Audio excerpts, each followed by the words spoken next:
TNT is not actually dynamite, that's a common misconception. Who remembers what explosives used to look like in cartoons? Little kid, remember? You don't remember? They were like sticks of dynamite with a clock, okay?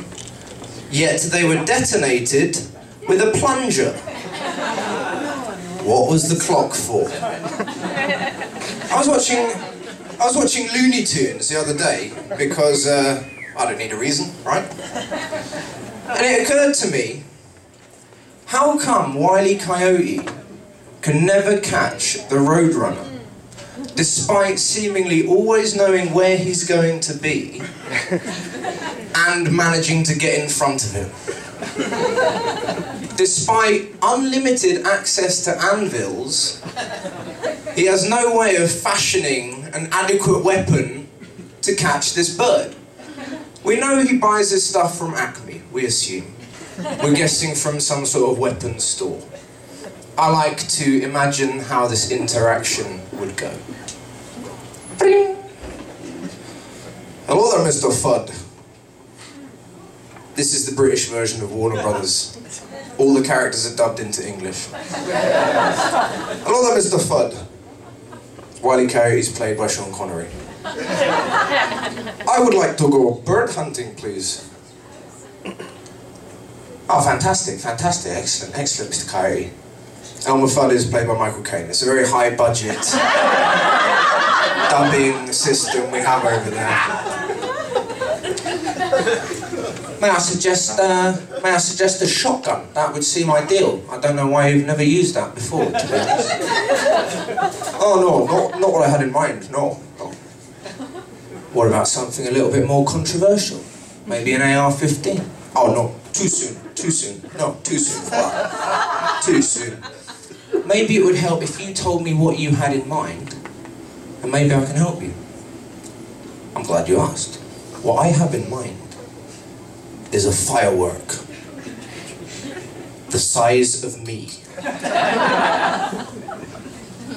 A firework to catch a bird. I worked here a long time, Mr. Coyote. Never have I heard of anyone using a firework to catch a bird, but now that you mention it, that sounds like a genius idea.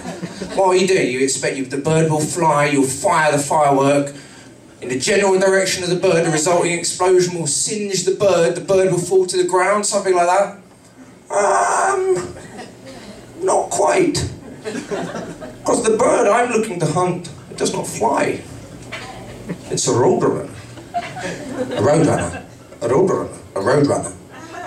So tell me, please, how do you intend to use this comically large firework that you're purchasing? I'm glad you asked, it's genius. It's easily my best idea this episode. Using my unlimited access to anvils, I have fashioned a small rickety cart. On top of that rickety cart, I will place the comically large firework. On top of the comically large firework, I will place myself. But don't worry, I will be wearing safety goggles and roller skates. I can't see how this is going to go wrong. I agree, but just in case, I will give you this big sign saying, ouch. Should the worst happen. Has anyone here heard of the Boston Mollasses disaster? How many people, honestly? 1, 2, 3. Okay. For the rest of you, every day's a school day. Am I right? I'm going to tell you a story now. Like all the best stories, it is a blend of fact and fiction. I don't give a shit what you think. Oh, sorry. I really don't mind what he thinks. He looks like a Mr. Potato Head. The year was 1919. The city, Boston. There was a huge explosion in the Boston Molasses factory, which resulted in a 15-foot-high wave of molasses travelling at 35 miles per hour the fastest ever recorded speed of molasses flooded the streets of Boston. It's not funny. 21 people died. I know. For want of a better word, it was a massacre. I've got a better word. It was a molassacre.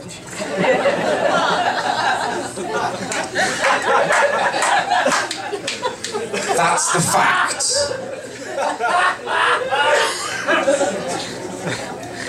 Now every story needs a hero, am I right? Our hero is a God-fearing Irish Boston boy who was taught by his mother to never tell a lie. It's great you're here, this is like a morality tale. Never tell a lie, she said to him, otherwise bad things will happen to you. Our hero heeds this sage advice until his 15th year. On this, the day of the disaster, our hero is feeling a little out of sorts because recently he's developed an erotic yearning in his britches for the girl next door. Our story's Juliet. On this day, he's home alone. He knows she's home alone. He can't stop thinking about her. He knows he has to talk to her. He has to. He knows this. But what to say? He can't just go over there for no reason. So our hero makes a decision that he will later go on to regret. He decides to concoct a cunning ruse. He decides to lie.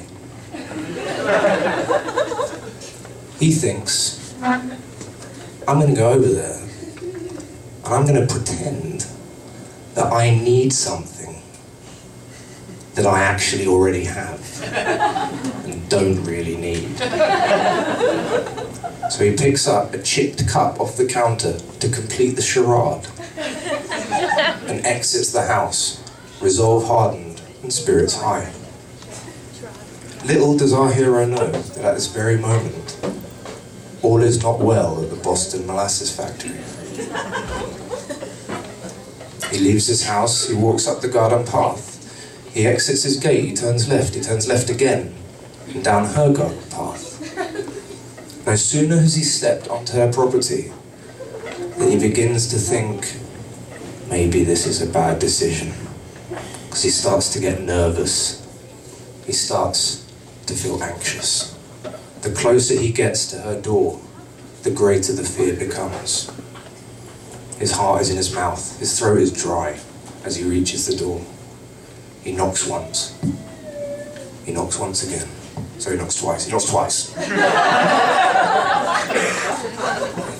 After what seems like an eternity, he hears the pitter-patter of tiny feet. He's Irish, they don't waste any time. Her silhouette appears in the doorway. All of a sudden, his fears begin to dissipate. His tension has decreased. This was a good idea. I knew I'd made the right decision. The door opens. Their eyes meet. She smiles, he smiles. There's a connection.